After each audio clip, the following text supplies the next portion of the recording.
영생에 관해서 말씀 나누겠습니다.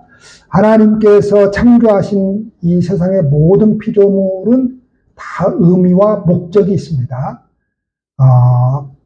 마이크는 소리를 확장시키려고 하는 목적이 있는 것이죠. 이때 쓰일 때 이게 마이크지, 이게 무슨, 다른 곳에 있으면 이제 목적을 잃어버리죠. 아무 쓸모가 없는 것이죠. 아무리 비싼 돈을 샀을지라도.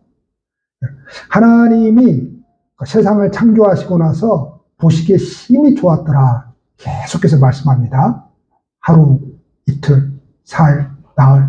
하나님이 보시기에 심히 좋았다. 그럽니다.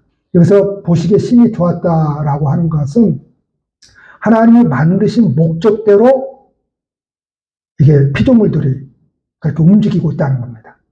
태양은 태양대로, 코끼리는 코끼리대로, 나무는 나무대로, 무엇이든지 물고기는 물고기대로 그 하나님이 만드신 목적대로 그렇게 움직이고 있다. 그때 이제 너무 좋은 거죠. 선하다라고 할 때, 여기서 선하다라고 하는 거, 악하다라고 할 때, 그래서 악하다라고 하는 것은 선은 뭐예요? 그 목적대로 하고 있는 거죠.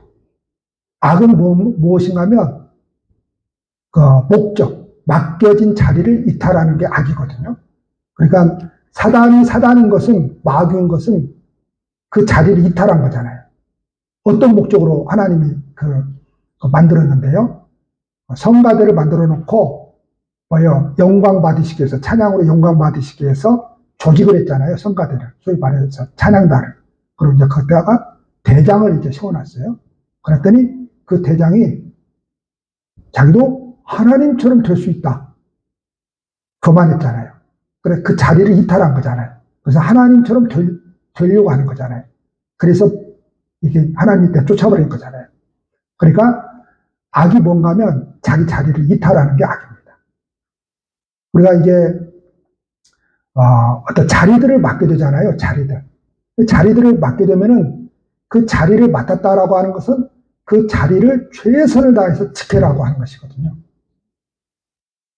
지키라고 하는 것은 내세에 의해서 지키라고 하는 것이 아니고 일을 통해서 지키라고 하는 거거든요. 각자의 자리라고 하는 것은 각자의 자리에 맞게 일이라고 하는 것이 있거든요. 그걸 지키라고 하는 거거든요. 아빠는 아빠의 일, 아내는 아내의 일이 있고, 자식은 자식의 일이 있고, 직장 가면 다 각자에게 맡겨진 일이라고 하는 게 있잖아요. 교회 오면 또 마찬가지죠. 각자에게 맡겨진 일이 있단 말이에요. 근데 악한 사람은 누가 악하냐? 맡아놓고 아무것도 안 해버린 사람입니다. 간혹 가다 보면 교회에서도 그래요. 맡아놓기만 하고 아무것도 안 해요. 그러면 목사가 힘이 듭니다. 그럼 또 안 맡겨주면 또 교회를 안 나와요. 또 어떤 사람은. 더 힘듭니다. 그러면. 가서 어우를 해야지. 특별히 신앙생활을 오래 하다 보면 재정을 보잖아요. 근데 어떤 사람은 자기만 봐야 된다고 생각해요. 그래, 안 맡겨주면 교회를 안 나와버립니다. 목사 애를 먹이는 거죠. 자기만 봐야 된다. 자기에게 맡겨주면 또 교회를 나옵니다. 그런데 그것도 뭐만 맡아야 된다고 생각을 해요? 재정, 부장만 맡아야 된다는 거.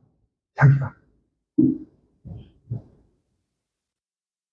악한 겁니다. 그러니까 교사는 교사의 역할을 하는 거죠. 악한 교사는 맡아놓고 안 해버리는 거죠. 아이들의 사랑으로 기도해야 되고 보살펴야 되는데 안 해버리는 거죠. 악한 거죠. 찬양단은 자기의 영성을 하나님과 함께 더불어서 나누면서 찬양으로 스스로 은혜 받고 찬양을 인도하는 사람이죠. 하고 안 하고 보다도 먼저 하나님과의 관계가 너무너무 중요합니다. 그래서 의미와 목적이 다 있습니다. 자, 하나님이 인간을 만드실 때 반드시 인간의 목적이 있습니다. 인간의 목적. 그걸 오늘 말씀에서 뭐라고 말씀하고 있어요? 내가 하나님의 아들의 이름을 믿는 너희에게 이것을 쓰는 것은 너희로 하여금 너희에게 영생이 있음을 알게 하려 합니다. 다시 말해서 성경에 쓰인 목적, 하나님께서 인간을 만드신 목적, 그리고 성경을 우리에게 주신 목적, 모든 사람들로 하여금 똑같이 한 가지의 목적이 있는데 그것이 무엇이냐? 영생이 있음을 알게 하려 하노라. 그러니까 모든 인간은 어떤 목적을 지향해야 행복해요? 영생을 지향해야 행복해요. 영생을. 근데 그 인간이 영생을 꿈꾸지 않잖아요. 영생을 소망하지 않잖아요. 불행해집니다. 이 세상에 모든 것을 다 얻어도, 많은 것을 얻어도 불행합니다. 왜 그러는 거죠? 목적에서 빗나갔기 때문에 그렇습니다. 인간이 부족함에도 불구하고 행복한 것은 그 하나님이 나를 만드신 그 영생의 목적, 그 영생을 추구하면서 살아갈 때 인간의 행복입니다. 얼마나 예수 믿는 것이 그래서 귀한지 이걸 아는 거죠. 이걸 모르면 그냥 하나님에 대한 신앙을 갖고 살아가는 것이 짐이 되어버리죠.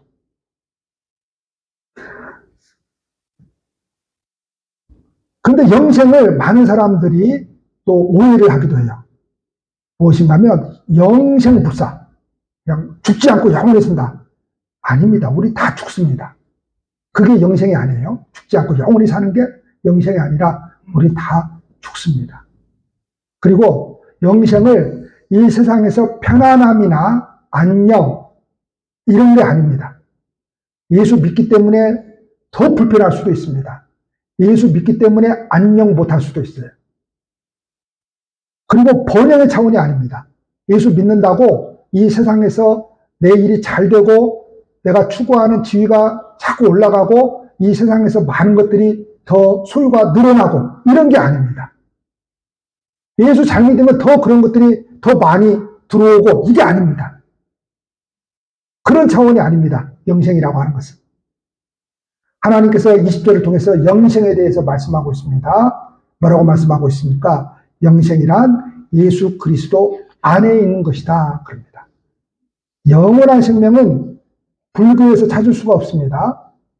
불교는 도를 닦는 종교이지 영원한 생명을 찾을 수 없습니다. 영원한 생명을 찾을 수가 없습니다.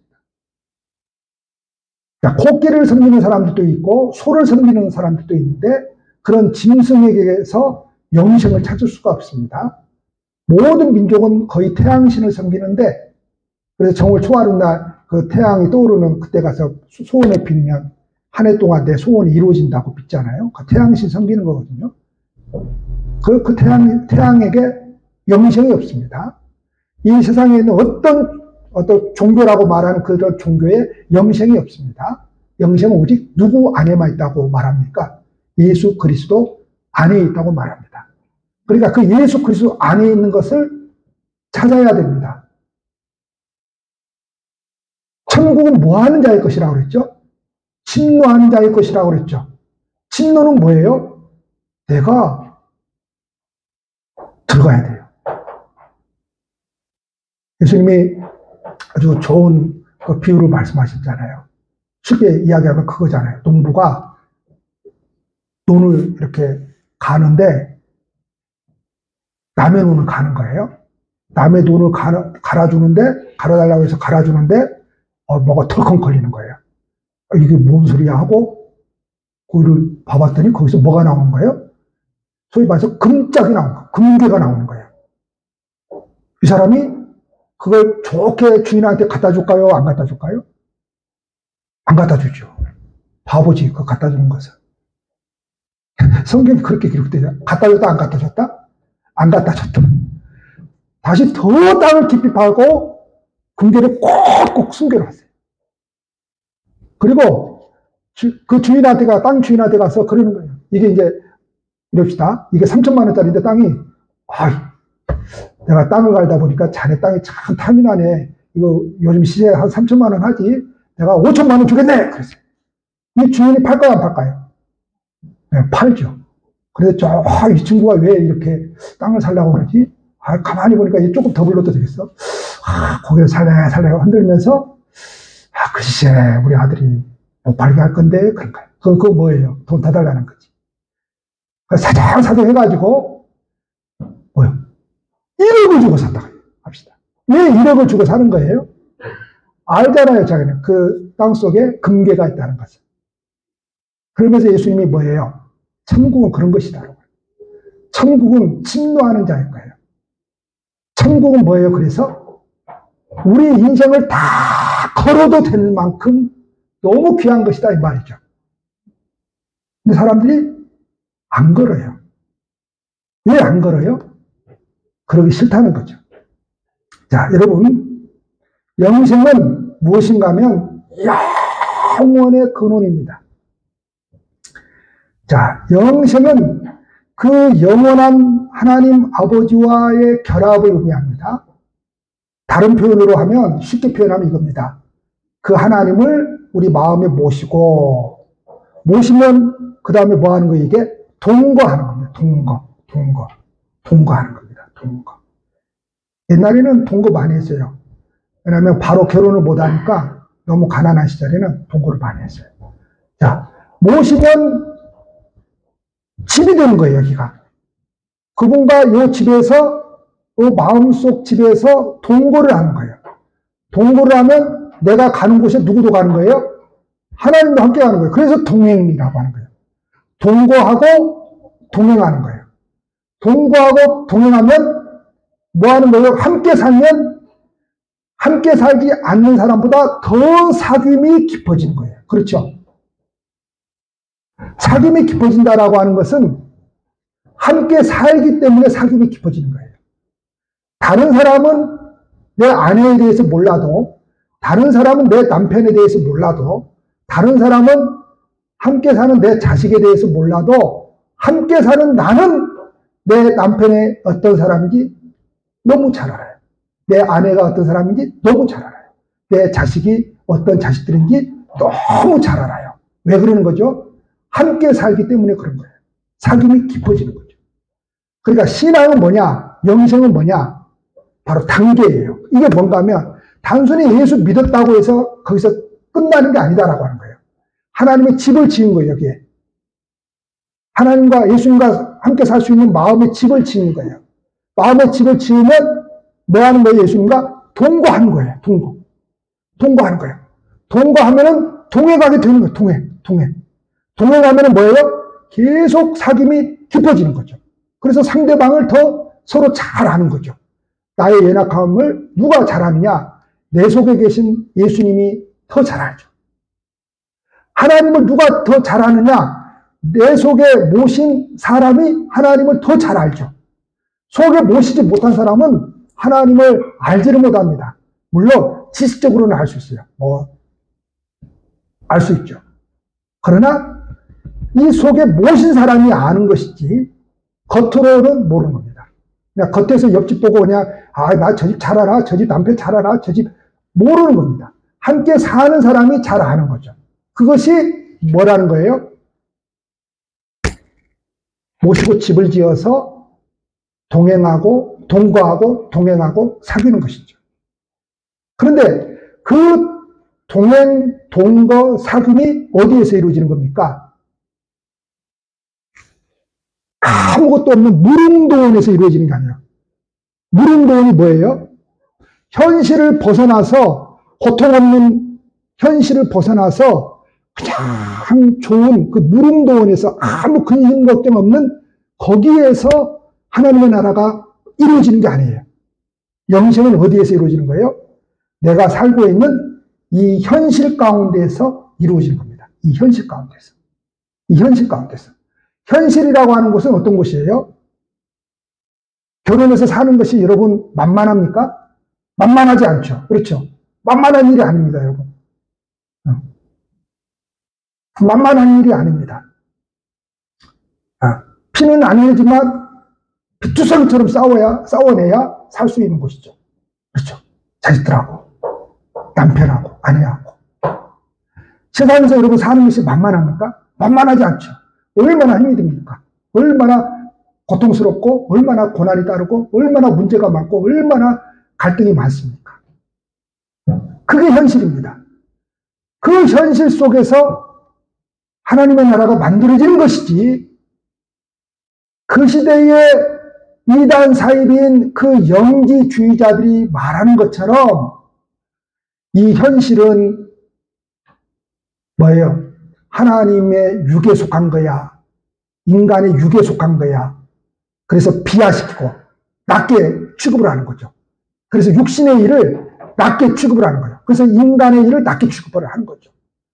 교회 다니는 많은 사람들 중에도 제가 이제 그런 소리가 나오면 그렇게 생각하지 말아라 그러는데 자꾸만 세상의 일하고 하나님의 일하고 자꾸 분리를 하려고 해요. 그리고 세상에서 돈 버는 것은 거룩하지 못한 일이고 교회 와서 나와서 하는 것만 거룩하다고 생각을 하는 사람들이 태반입니다. 그렇지 않습니다, 여러분. 그렇지 않습니다. 여러분들은 하나님이 뭘로 부르셨느냐? 콜링이라고 하는데 직업 콜링, 다시 말해서 직업 소명으로 부르신 거예요. 하나님이 저는 목사로서 부르신 것이고 여러분들을 한 사람 한 사람은 직업을 가지고 여러분들을 부르신 거예요. 그 직업에 충실하는 것이 하나님의 사명을 감당하는 거예요. 자꾸 분리해서 말하지 마세요. 자꾸 분리해서 생각을 하면은 뭐예요? 세상 일은 아무렇게나 해도 된다고 생각을 해요. 세상 일은. 그래서 대충 시간이나 가라 하고 그렇게 때우게 된단 말이에요. 그게 아니다 이 말이에요. 영생이라고 하는 것은 하나님의 나라라고 하는 것은 현실 속에서 이루어지는 것이다 이 말이에요. 근데 그때 당시 이단인 영지주의자들은 어떻게 주장을 하는 거예요? 그런 현실 세계에서 하는 일들은 다 뭐예요? 육신적인 일이라는 거예요. 육신적인 일. 오늘날에도 마찬가지예요. 정상적인 교회에 출석하는 많은 사람들 가운데 뭐예요? 그런 것들은 다 육신적인 일이라고 비하시키는 사람들이 얼마나 많은지 모릅니다. 여러분 그렇지 않습니다. 지금 사도 요한이 지금 왜 이런 이야기를 하는 거예요? 그 영지주의자들이 이 세상에서 현실적으로 하는 우리의 일들은 하등의 일로 보고 비하시킨다면 낮게 보고 그리고 뭐만 중요하다는 거예요? 영적인 것만 중요하다는 거예요. 마치 무릉도원에서 그 현실을 떠나가지고 그냥 그 세계에 있는 것만 중요하다는 거예요. 그러면서 뭘 주장했습니까? 영적인 지식을 주장했습니다. 그래서 이 영적인 지식을 알아야만 구원받는다고 주장을 하는 거예요. 근데 이 영적인 지식이 뭐냐 하면은 자기들이 깨달은 것을 알아야 된다는 거죠. 자기들이 깨달은 것을 알아야 된다는 겁니다. 그게 영생이라고 주장을 합니다. 그런데 사도 요한은 뭐라고 말씀하고 있어요? 그게 아니다라고 하는 거죠. 이 현실을 벗어나서 그게 아니라 하나님은 이 현실 가운데서 일하신 분이다. 내가 살아가고 있는 이 현실 가운데서 하나님의 나라를 만들어가는 분이고 이 현실 가운데서 치열한 현실 싸움을 통해서 내게 영생이라고 하는 것을 만들어 가신 분이다. 우리가 현실과 떨어질 수 없다는 거죠. 영생이라고 하는 것은. 그걸 이제 체득한다는 거예요. 어려운 말로 체득. 다시 말해서 하나님께서 내게 주신 그 영생이 현실을 떠나지 않고 내 현실 가운데서 나로 하여금 체득, 나로 하여금 체험하게 해요. 쉽게 말하면 체험하게 만들어요. 그런 현실 일을 통해서도 체험하게 만들어요. 그래서 영지주의는 예수께서 인간의 몸을 입고 왔다는 것을 인정하지 않습니다. 왜요? 육신을 입고 왔다. 그 육신은 죄덩어리인데 그런 분을 메시아로 인정 못하겠다는 거죠. 그래서 그 육신으로 오신 예수님을 부정하고 육신의 일을 부정하고 예수님께서 이 세상에 와서 사역했다라고 하는 그 사실을 부정하는 거죠. 왜냐하면 그 육신의 일은 뭐예요? 그 영적인 일이 아니라고 생각을 하는 거죠. 그래서 그 일까지도 부정을 하는 겁니다. 그래서 예수님께서 인간의 몸을 입고 오신 어려운 말로 성육식 사건을 이 영주주의자들은 부정을 하는 것입니다. 그리고 그 부정한 육신을 가지고 십자가에 고난 당하시고 죽으셨다? 그럴 수 없다는 거예요. 영주주의자들. 그래서 부활도 믿지 않습니다. 십자가의 사건도 믿지 않습니다. 왜요? 그 하등의 그 죄덩어리인 육신을 가지고 한 모든 것을 다 부정을 하는 것입니다. 그래서 교회와 성도들의 삶의 근간을 흔들어 버렸습니다. 왜 흔들려 버려요? 이 세상의 현실적인 일들은 다 뭐예요? 하등, 밑에, 아랫일이고 그 영적인 일이 아니니까 그런 사람들이 어떻게 돼요? 자꾸 그렇게 훈련을 받으면 그렇게 되는 거죠. 이단 사이비들이 자꾸 그런 식으로 훈련을 받으니까 어떻게 하는 거예요? 막 삶이 엉망인 거예요. 막 다른 사람을 향해서도 마찬가지고 그렇게 되는 겁니다. 그래서 요한은 자신이 만난 예수님을 요한복음 1장 14절에서 이렇게 고백을 합니다. 말씀이 육신이 되어 우리 가운데 거하심에 우리가 그의 영광을 보니 아버지의 독생자의 영광이요 은혜와 진리가 충만하더라. 다시 말하면 요한이 경험한 예수님은 결코 영적 존재에 불과한 또 하나 관념적인, 쉽게 이야기합시다. 생각 속에 갇힌 그런 예수님이 아니다 이 말이에요. 우리 인간의 연약함을 체휼하시는 예수님. 체휼이 뭔지 아세요? 세상에 체휼이라고 하는 언어는 없습니다. 이게 기가 막힌 단어인데요. 이 세상에서 체휼이라고 하는 단어를 쓰는 언어는 없어요. 성경에만 쓰고 있는데 체휼이 얼마나 기가 막힌가 하면요. 우리 성경에는 아마 동정한다 뭐 이렇게 간단히 나와 있을 건데 동정이 아니에요.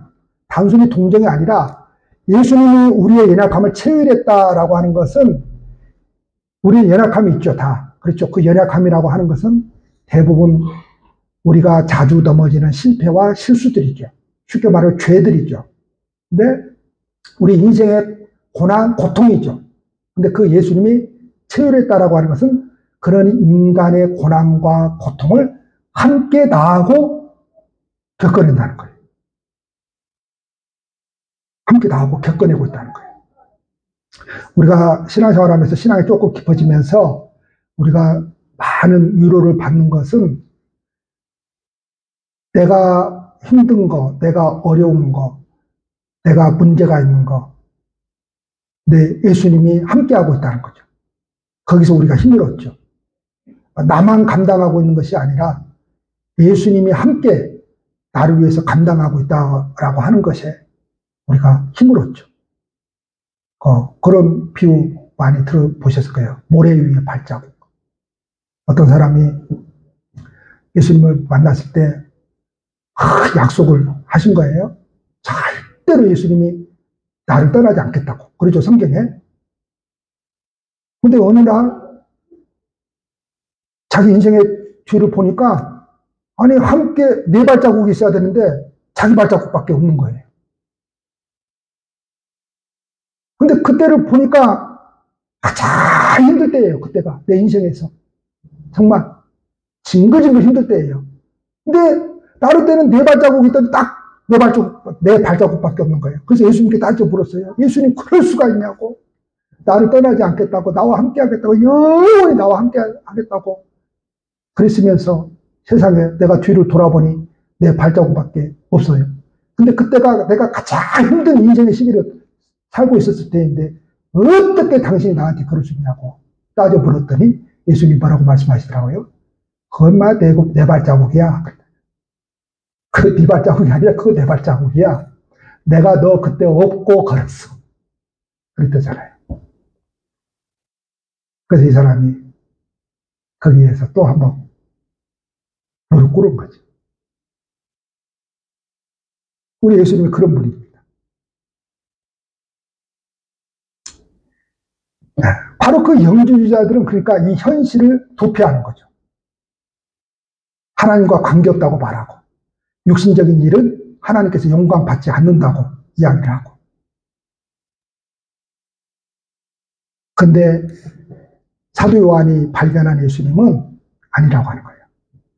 자기가 이 현실 가운데서 살면서 그 예수님을 체득했고 체화했다고 합니다. 어려운 말. 다시 말해서 요한에게 주신 사명은 육신의 일과 무관한 아주 고매한 영적 과업이 아니었습니다. 하나님께서 오늘 저와 여러분에게 주신 것은 아주 고매한 어떤 일을 하는 게 아니에요. 고상한 어떤 일을 하는 게 아닙니다.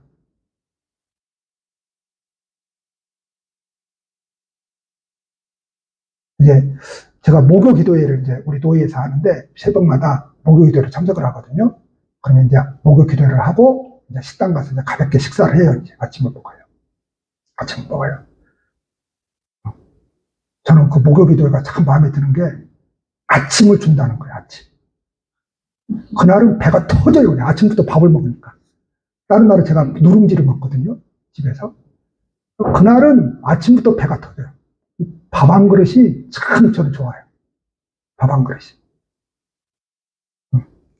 근데 이제 가면 이제 찌개가 나오고 그러면 이제 항상 제가 언젠가부터 제 자리는 내가 딱 찌개 옆에, 부탁 가서 찌개 옆에 앉아요.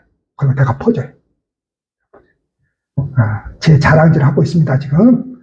예, 퍼져요. 그랬더니 어떤 목사님이, 평강교회 목사님이, 이제, 목사님이 이제 성인이 되어가고 있다고. 나이 어린 사람도 있는데, 자꾸 매주마다 그렇게 해주니까 성인이 되어가고 있다. 그게 아니고요. 그게 아니라, 그러니까 하나님의 일을 육신적인 일하고 관계없다고 생각하면 안 돼요. 사도 요한이 뭘 통해서 그러면 그 영적인 거, 영생이라고 하는 거, 하나님 나라를 체득했느냐, 깨달았느냐. 예수님이 십자가 위에서 요한에게 그러죠. 자기 어머니 마리아를 향해서, 예수님의 육신의 어머니 마리아를 향해서, 요한아, 지금부터 네 어머니야, 네가 모셔야 돼, 그러잖아요. 여러분, 요한이 우리 어머니도 아니고 남의 어머니 모시는 것이 쉬웠을까요? 어려웠을까요? 요한이니까 쉬웠을까요? 12제자니까 쉬웠을까요? 목사는 뭐 하는 게 그냥 쉬울까요? 목사는 그냥 다른 사람 다 자식 어렵게 키워도 목사 가정은 그냥 쉽게 키워낼까요? 쉬울 거야? 아니죠. 인간은 다 똑같은데. 그래서 요한이 그 유언에 따라서 40년간 마리아를 모십니다. 어머니로. 아마 내가 볼 때는 요한 예수 욕 엄청 했을 거예요. 이 새끼가 죽으려면 지나 죽지. 나한테 지네 엄마를 나한테 맡겨버렸나고 아마 말도 모르게 욕을 했을 거예요. 그리고 또 하나님 앞에 또 회개하고 제가 잘못했습니다. 근데 그 40년 동안 육신의 일을 한 거잖아요. 그걸 통해서 하나님의 사랑이 어떤 사랑인지를 알고, 그래서 요한이 어떤 사람입니까? 야곱하고 요한이 우리의 아들이라고 하는 별명을 가진 사람들이 우리의 아들, 얼마나 성질이 급한지 몰라요. 아주 개떡 같아요. 근데 요한이, 우리가 요한에서 지금 나누고 있지만 나중에 가서 항상 뭐가 나오고 있어요? 사랑만 이야기하고 있어요. 사랑만. 이 사랑을 어디에서 배운 거예요? 여러분, 한 번에 그냥 이렇게 되는 게 아닙니다. 예수님의 유언 따라서 40년간 마리아를 섬기면서 사랑을 터득 체화한 거죠. 그래서 사랑이 최고라고 하는 신앙을 발견하게 된 거죠. 그래서 우리가 잘 아시는 대로 요한 1, 2, 3, 4는 대부분의 사람들이 사랑이라고 하는데 사실은 이단에 대한 경계거든요. 그래서 사랑을 그렇게 많이 이야기를 하고 있는 겁니다. 그래서 이 영주주의자들은 영의 일만 생각하고 영적 깨달음이 있어야 된다고 자꾸 이런 소리만 하는 거예요. 아니에요, 여러분. 사도 요한은 그 육신의 자기 어머니도 아닌 그 다른 어머니를 모시면서 어떻게 동거하고 어떻게 동행하고 어떻게 사귀는지 그걸 알게 된 겁니다. 그리고 마침내 영생이라고 하는 것을 맛보았어요. 그러니까 영생은 뭐예요? 그냥 순간적으로 구원은 오지만 그 영생, 그 깊은 구원을 맛보기 위해서는 뭘 해나가야 된다는 거예요? 모시고 집을 만들어서 여기서 사귀고 여기서 뭐예요? 동거하고, 동행하고, 사귀고, 이걸 통해서 영생을 더 깊게 깊게 알아가는 거예요. 알아가는 거예요. 알아가는 거예요. 자, 성경에 기록된 대다수의 이렇게 성경의 내용을 보면 마지막에는 항상 문안과 마지막 인사로 끝이 맺습니다. 우리가 옛날에 편지 많이 썼잖아요. 그리고 마지막에는 항상 마무리를 그런 식으로 하잖아요. 그런데 오늘 21절 보면은 그런 식으로 끝내지 않고 자녀들아 너희 자신을 지켜 우상에게서 멀리하라 그럽니다. 자, 이 말이 무슨 말인가 하면 절에 가지 마라, 뭐 코끼리 섬기러 가지 마라, 태양신 섬기러 가지 마라 이런 소리를 하는 게 아니에요. 왜 이 소리를 하는가 하면은 지금 그 잘못된 신앙을 가지고 있는 사람들이 열심이라고 지금 한 거잖아요. 자기네들은 막 영적인 일, 영적인 것만 생각하고 그리고 열심히 뭔가를 찾고 영적 지식을 추구하고 그게 우상이라는 거예요. 무슨 말인가 하면 하나님에 대해서 자기네들이 열심히 뭔가를 찾고 쫓아간다고 하는데 그게 허상이라고 하는 거예요. 그게 우상이라고 하는 겁니다. 우상이란 뭐예요? 나의 욕망을 쫓는 거예요. 나의 욕망은 뭐예요? 내가 원하는 것만 쫓는 거죠. 하나님의 허상을 섬기는 일이죠. 그래서 사도 요한이 지금 마지막까지 그리스도인들을 흔들어 깨우는 것이 무엇인가 하면 그런 허상, 그런 영적 깨달음이 뭐니? 요새 그런 거 많이 하거든. 뭐 영적 비밀, 영적 깨달음.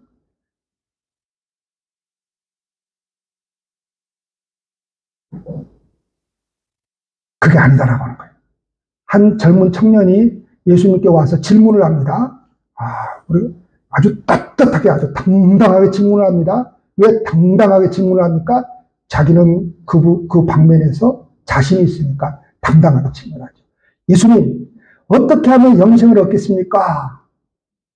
내가 종교적 제의는 다 지켰습니다. 그래서 제의라고 하는 것은 율법을 말하는 거죠.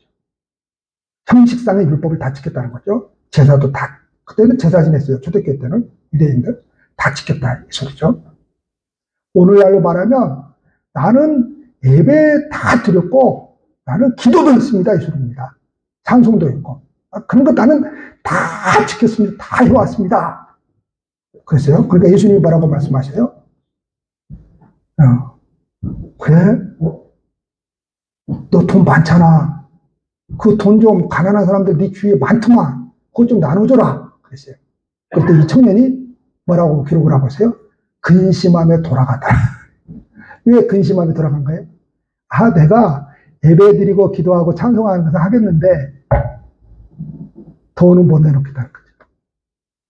이 청년에게 우상은 뭐예요? 돈이었던 거죠. 이 청년이 자기가 열심으로 했다라고 하는 그 제의라고 하는 그거는 뭐예요? 자기 생각인 거죠. 내가 이렇게 이 방면에 열심히 했으니까. 근데 예수님은 안 돼. 그게 아니야. 그게 잘못됐다는 게 아니고 네가 생각하는 그 자체가 지금 잘못됐다는 거죠. 나 그거 다 했으니까. 근데 예수님은 아시잖아요. 네 돈 많잖아. 돈 좀 내놔라. 어려운 사람들 좀 도와주지 그래. 그러니까 그건 못하겠다는 거지. 그건. 그러니까 이 청년의 하나님을 향한 그 열심은 실상은 자기를 위한 우상숭배였다 이 소리죠. 그러니까 실제로 하나님을 신앙하지 않았다라고 하는 거죠. 이 청년은 참된 인생의 의미와 목적을 발견하지 못한 채 종교의 허상을 쫓는 우상숭배자였던 것이죠. 성도 여러분, 그래서 우리 속에 교묘히 숨어있는 우상이 있습니다.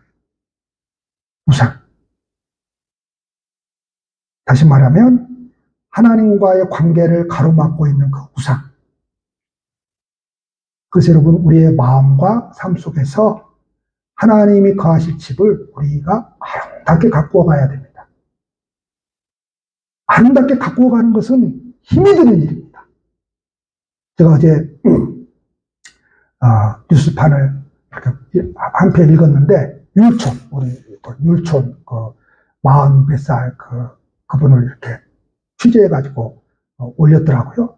근데 이분이 이제 순천에서 이제 지금까지 이렇게 사셨나 봐요. 그러니까 순천이면 뭐 이제 왔다 갔다 하면서 이제 일을 했겠죠. 근데 이분이 자기 생각 속에 고향에 돌아가서, 고향이 이제 율촌인가 봐요. 고향에 돌아가서,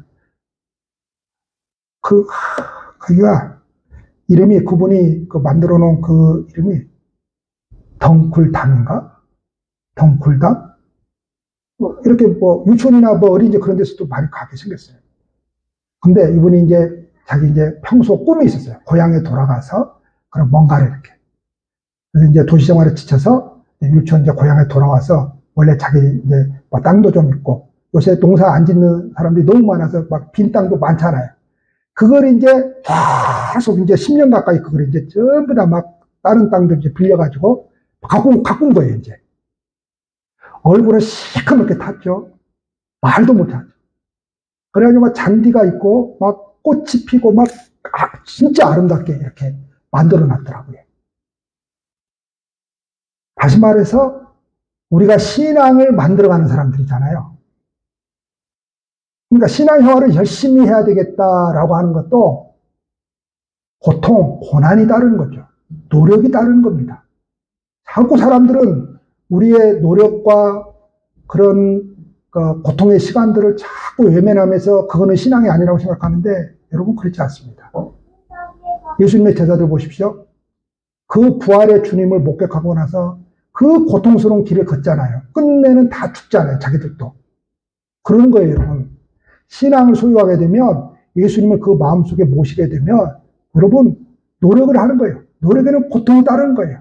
예수님 더 잘 믿어보려고 신앙생활 더 잘하려고 하다 보면 뭐가 따라요? 고통이 따릅니다. 고난이 따르고. 누군들 맨날 나와서 여기서 여러분 있고 싶겠어요?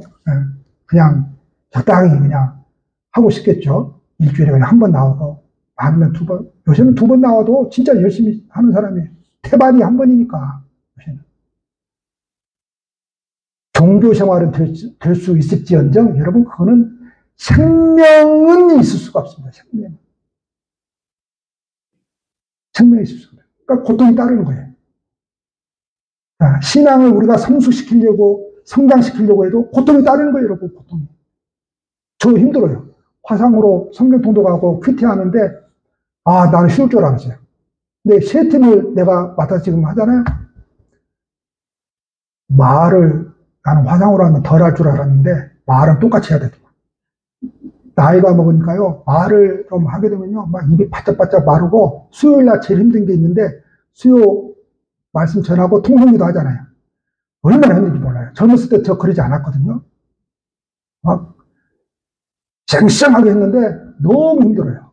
오래 못하고 다 내려가잖아요. 고통이 따르는 거예요. 그걸 어떤 사람은 그렇게, 이걸 뭐하라지? 아니요. 그렇게 해서라도 한 번이라도 성경 한번 읽게 하려고 그러는 거거든요. 여러분들 가운데는 일평생 신앙생활에도 성경 한 번 안 읽어본 사람이 태반일 겁니다.